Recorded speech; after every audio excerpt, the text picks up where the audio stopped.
What is going on, guys? Welcome to another video.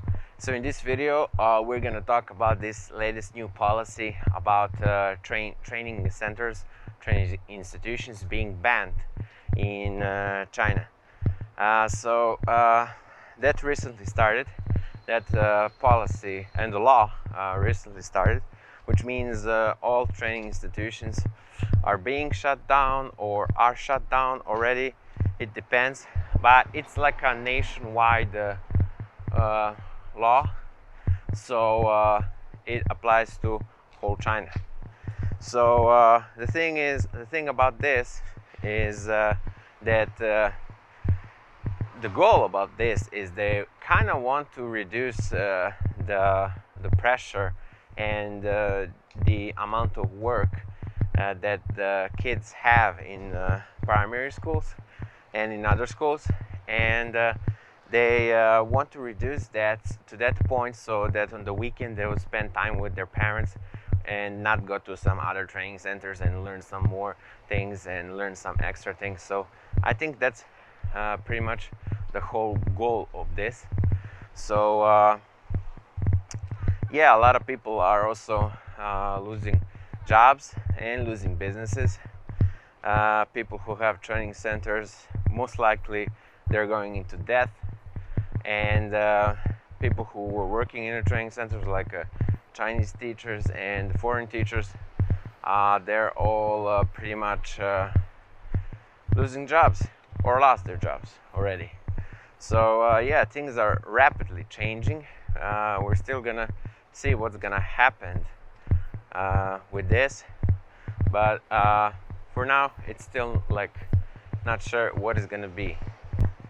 The thing that I don't understand is training centers are it's an optional choice, how you call it, that you can enroll your kid or not enroll your kid in those training. It's not a must. That's what I want to say.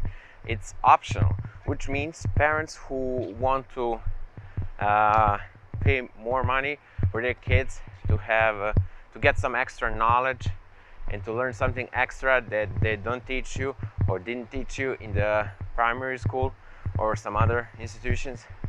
That's what the training centers are for, and it's definitely not a must. If parents want, and if parents have the money to support that, I don't see what's the problem. It's all free will, you know. So that's the part I really don't understand. It's like the main idea is, as I said, to keep the kids in primary schools and not to go to training centers on the weekend. And yeah, that's pretty much the whole story of it. So as I said, this affects everybody, foreigners and Chinese.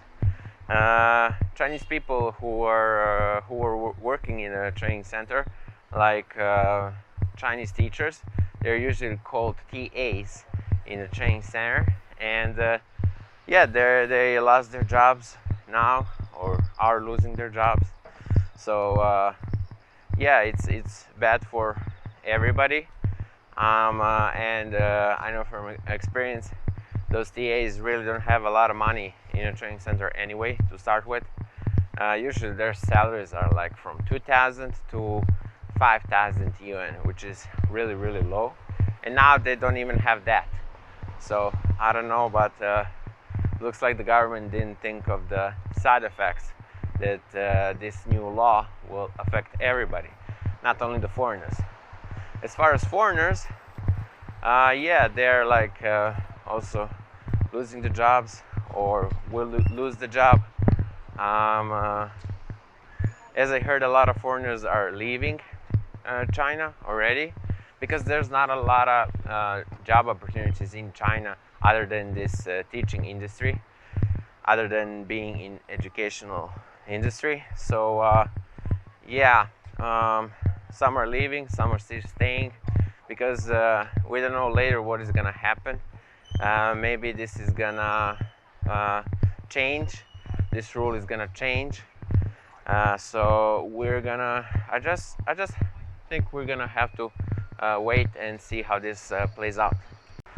The thing that I don't understand also is, so I spoke to some of my friends who are in the primary school, and they told me that the way that this whole thing is gonna go, instead of dropping the kids off at the training center on the weekends, they're gonna be dropped off. The kids are gonna be dropped off in the primary school again on the weekend. So first of all, I don't see how that is gonna affect spending more time with their kids if the kids are gonna be off to primary school on the weekend too. And second of all, most likely they will not learn anything during the weekends in the primary school, because it's mostly gonna be like a daycare. They're just gonna take care of your kids and not learn anything, pretty much. Which means there's gonna be a lot of pressure on other Chinese teachers in the primary schools. But I guess it is what it is. It's a new law.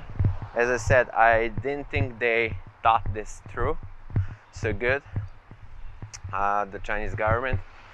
But we're gonna see what is gonna happen. So my overall opinion about all of this is I don't agree about it. As I said, it's not well thought of, and they just simply didn't count the fact that a lot of Chinese people are gonna lose their jobs, even though I said that they have low salaries, but still they needed those even low salaries to survive. So I don't know what the plan is, or the plan was for Chinese government, but I guess we're gonna have to see in the future what is gonna be. My opinion about that is, I think they're gonna later reopen the training centers, but under new rules and new policies. And I don't think it's gonna be a private sector. I think it's gonna be a public sector, so the government can control them. So yeah, I don't think it's the end of training centers, but I guess later we're gonna have to see. Okay, so that's pretty much the whole story of this new policy in China. If you guys have some other opinions about it or some comments, please don't be shy and comment down below. I would also like to hear your opinions about this whole thing, about this whole situation. So yeah, I guess we're gonna have to see what's gonna happen in the future. Also, the thing that I want to mention is the COVID update. I want to mention a little bit about that. So far it's going really good. It's been I think more than a week, maybe even 10 days since there were no new cases in Zhengzhou, and so far it's going good, it's going strong. And Zhengzhou is not anymore in the high risk area. Now we're down to medium risk area, and once we reach the low risk area, everything, absolutely everything should open up, and hopefully get back to normal, start working, and continue with our normal and regular lives. I guess it's gonna be like that. So anyway guys, that's gonna be it for this video. Hope you enjoyed. If you did enjoy it, smash that like button, click the subscribe button, and I'm gonna see you all in the next video. Bye bye.